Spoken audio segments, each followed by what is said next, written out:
What's up guys, JayzTwoCents here, and today we're gonna be taking a look at another graphics card in the custom 1080 Ti flavor, that being the ASUS ROG Strix graphics card. This is the first time I've taken a look at an ROG graphics card since the 290 Matrix. Holy hell, that was a long time ago. Bring out the bling in your PC with Corsair's new Vengeance RGB series DDR4 memory with its hassle-free lighting controls and superior overclocking performance. Click the link in the description to learn more. So I'm kind of excited to look at this one, but I've got a little bit of a spoiler alert. I'm not gonna be showing you guys a whole bunch of benchmark slides going across the screen with transitions and stuff, because the reality is all the 1080 Ti's, regardless of their Founders Edition or custom card, perform pretty much the same. So what I'm gonna do instead is I'm gonna talk about the specific things you get with this card, maybe even do a teardown, and we'll talk a little bit about overclocking, and we'll just kind of see how it does in that arena. I asked you guys on Twitter what you wanted to see, and that's what you said, so that's what you're getting, and you'll like it. This is without a doubt one of the most requested graphics cards that I have ever had you guys ask me about, because you guys have noticed I haven't done a lot of ASUS graphics card reviews, but yet here we are. Now here's what we're gonna do. We're gonna go ahead and show, obviously there is a size comparison that needs to be had here, because when you go with a graphics card like this, it's got 3 fans on it, a custom PCB. Clearly, it is much larger than the Founders Edition card. In fact, the Founders Edition card, if I'm not mistaken, comes in at about 11 inches. Ladies. Yeah, it comes in at 10.5 inches actually, and then it's got a height of about 4.5 inches, right? Measuring tapes are hard. 4.25, close enough. But if you compare that to the Strix card right here, the shroud hangs out over the back of the PCB. So this is 11.75 inches long by 4.75 inch high, and it's a slot and a half card, or 2.5 slot card. So you're not gonna be able to butt these up against each other, but that's okay. Most motherboards now are spacing them out appropriately. So as you can see, it is bigger all around than the Founders Edition 1080 Ti. Now let's talk about the cooler here. The cooler obviously has 3 fans. They are 0 dB fans. What that means is when it's under idle, the fans aren't gonna turn. It's gonna have 0 acoustics, so it's not gonna make any noise. But it's got a very tasteful LED array in here. We'll call it an array. It's got some lights that shine right through the cooler right here. And on the back, we do have the ROG logo that glows orange. And on the face of the graphics card, we just have a little Republic of Gamers LED that will light right there, which is really tasteful because it's not a lot of lights in your face. It's small, it's subtle. They do glow orange out of the box. However, you can load the GPU tweak software and the ASUS Aurora software, so you can control the lighting on this to make it match any aesthetic that you want. It does indeed have 2 8-pin power plugs, so it's stepping it up from the 8-pin and 6-pin power found on the Founders Edition card.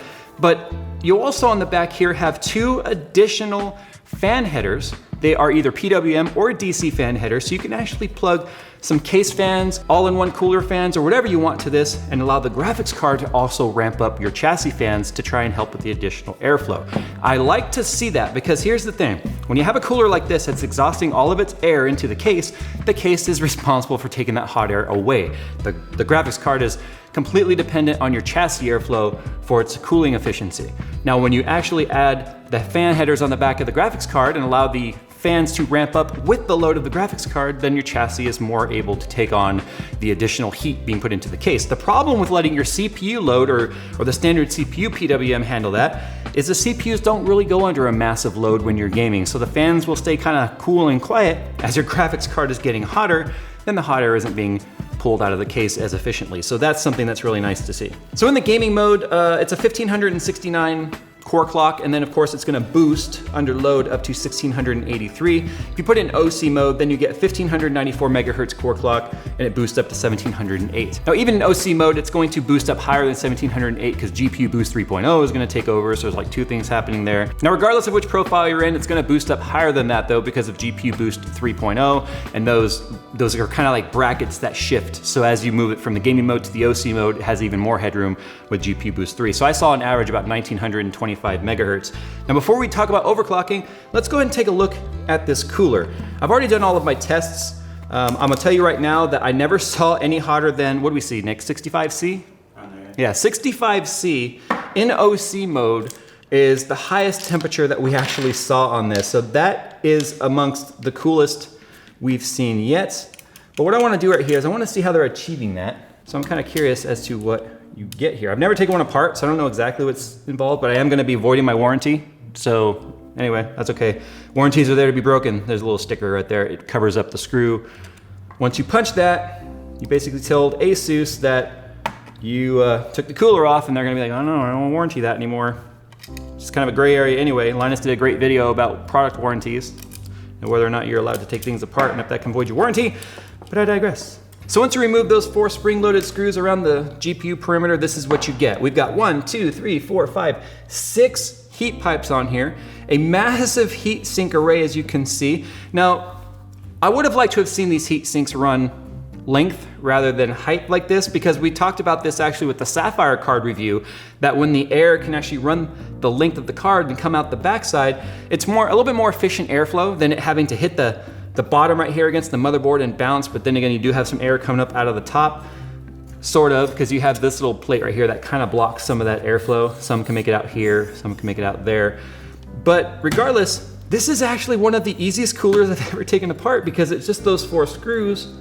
You've got 2 headers right here. One is an LED header and one is a fan header. So on the back here, we have our back plate. We've got some cutouts here to allow some heat to escape the back of the power delivery. And of course, you've got access to your GPU screws without having to take the back plate off, so that's kind of nice. On the face of the card here, you've got this heat spreader that's touching all the VRM that is screwed down into the back plate, so it's being sandwiched together, making a good contact. We've got heat pads on those. This is our power delivery right here. How many phases? We've got 1, 2, 3, 4, 5, 6, 7, 8, 9, 10 phase power delivery on there. And of course, a heat pad, as you can see right there. Look how thick that heat pad is, holy cow. Now that heat pad makes contact with the cooler. Which part of the heatsink fins? Yeah, so it touches basically right here.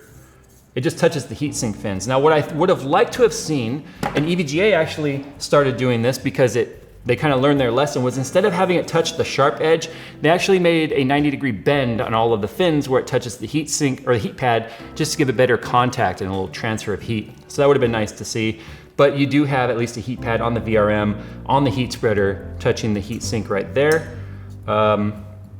Yeah, that's kind of nice. I'm not gonna bother taking the fans out, no reason to do that. And then back here, this is just adhesive. That's 2-sided tape. I'm not even sure why that's there, to be honest with you. Now for those that are wondering, yes, I did do my initial testing with the stock thermal paste that comes with this graphics card. And I am pleased to report that the hottest we saw this card get, even in 4K, was about 65C. And that's with the stock fan profile. If I bump the fan profile up to about 55%, which is where you can just start to hear the fans, then it's set at like 54C. Unfortunately, that warranty sticker basically says, if there is a water block that is developed for this card, you void your warranty to put it on. Not many graphics cards that I've taken apart have a warranty sticker on the screw that keep you from taking the cooler off. In fact, a lot of the brands I've dealt with actually welcome water cooling and say, yeah, water cool it. Make it as fast as it can be, bro. Now it's no surprise that this stayed into the mid 60s on the stock fan profile and down into the deep 50s when it comes to messing with the fan profile and speeding up the fans a little bit, if you don't mind sacrificing a little bit of acoustics in terms of better cooling. If you're overclocking, you better turn up the fans anyway. But again, that isn't an open air test bench. So if you're concerned about cooling, then make sure you guys have adequate chassis cooling in your case, lots of intakes, lots of exhaust, and maybe even utilize the fan headers on the back of this. So there you go, guys, the ASUS 1080 Ti Strix card. Pretty good performer, stays really cool and overclocked pretty well to almost 2100 megahertz. 2088 seems to kind of be the middle ground where like 90% of the cards will hit and only a select few will actually make it into the 2100 and above range. I think I'm gonna focus more so on moving forward though of cards of the exact same tier, like 1080 Ti versus 1080 Ti, focusing more on the feature sets, the coolers, and doing little teardowns like that than just sitting there and running 8 to 10 hours worth of benchmarks and showing you guys that, look, it's within 2 FPS of this card. I mean, that's cool and all, but yeah, I mean, aren't you more interested in what you get for that money? Let me know if there's any other graphics cards you want me to take a look at moving forward. I have the Poseidon card coming in here in the near future. That's the one that has the built-in water block into the heatsink. So you can actually leave it air-cooled if you want, or hook up some tubes to it and water actually flows through it and you don't have to switch the block on there.